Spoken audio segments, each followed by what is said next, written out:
कथावाचक अभिषेक। आओ सुने सुनाए में एक बार फिर से आप सभी का स्वागत करता हूँ, अभिनंदन करता हूँ। तो आइए आज की कहानी शुरू करते हैं। तो ये कहानी है एक बहुत घने जंगल की। उस घने जंगल के एक किनारे पर, यानी जहां जंगल खत्म होता था, उस जगह पर एक चिड़िया रहती थी जिसका नाम था सुरीली।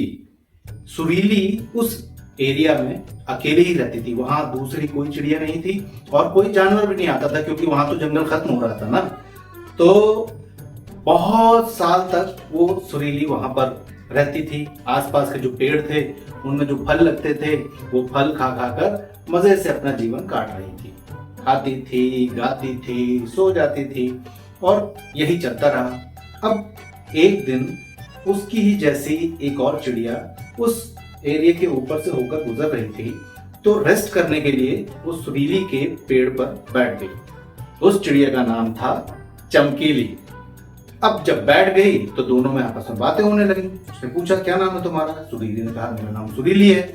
फिर उसने बताया, मेरा नाम चमकीली है। चमकीली ने सुरीली से पूछा कि सुरीली, तुम यहाँ कब से रह रही हो? तब सुरीली ने बड़े गर्व से कहा, मैं यहाँ पर पूरे 7 सालों से रह रही हूँ। इस पर चमकीली चमक गई, सरप्राइज हो गई कि 7 सालों से रह रही हो, तो क्या खाती हो तुम यहाँ पर? उसने बताया कि भाई आसपास के पेड़ों में जो फल उगते हैं वो उनके बीज, वही सब खा के मजे से अपना जीवन जी रही हूँ। इस पर चमकीली ने सुरीली से कहा कि सुरीली, तुम्हें इस जगह से बाहर निकलना चाहिए। बाहर जहां जंगल खत्म होते हैं, मनुष्यों का इलाका शुरू होता है। मनुष्य खेती करते हैं, तरह तरह के अनाज, दालें, फल, सब्जियां उगाते हैं। तुम्हें उन्हें भी चखना चाहिए, तुम्हें बहुत आनंद आएगा। ये एक ही तरह का खाना खा खाकर तुम इतने सालों से यहीं पर पड़ी हुई हो।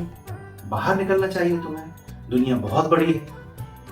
इस पर सुरीली ने कहा, ठीक है, सोचूंगी। और चमकीली वहां से फुर्र से उड़ गई।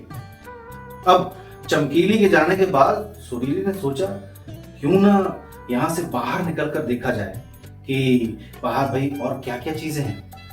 तो फिर सुरीली उड़ी और उड़कर पहुंच गई वो एक गांव के पास, जहां पर बहुत सारे खेत थे और खेतों में धान लगी हुई थी। धान की हरी हरी कोपलें थी, धान जिससे चावल बनता है।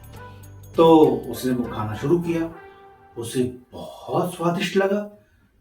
वो तो आनंद से फूल ही नहीं समाई। इसी तरह से वो वहां पर आसपास के दूसरे खेतों में जाकर भी खाने लगी और खाती रही, आनंद उठाती रही। उसने कहा कि वाह, चमकीली बिल्कुल सही कहती थी कि और भी बहुत सारी चीजें हैं जिन्हें हमें टेस्ट करना चाहिए, देखना चाहिए, जानना चाहिए। तो दोस्तों, इस कहानी से क्या शिक्षा मिली? इस कहानी से हमें ये शिक्षा मिलती है कि ज्ञान अनंत है। जानने के लिए चीजें इस पृथ्वी में, इस ब्रह्मांड में अनंत हैं। हम थोड़ा सा जानते हैं, समझते हैं और हमें लगता है कि बस यही जीवन है ना। अपनी सीमाओं को तोड़कर हमें अपनी सीमाओं को और बड़ा करना चाहिए और ज्ञान अर्जित करना चाहिए। नई नई चीजें देखना, सीखना, समझना चाहिए। यही तो जीवन है।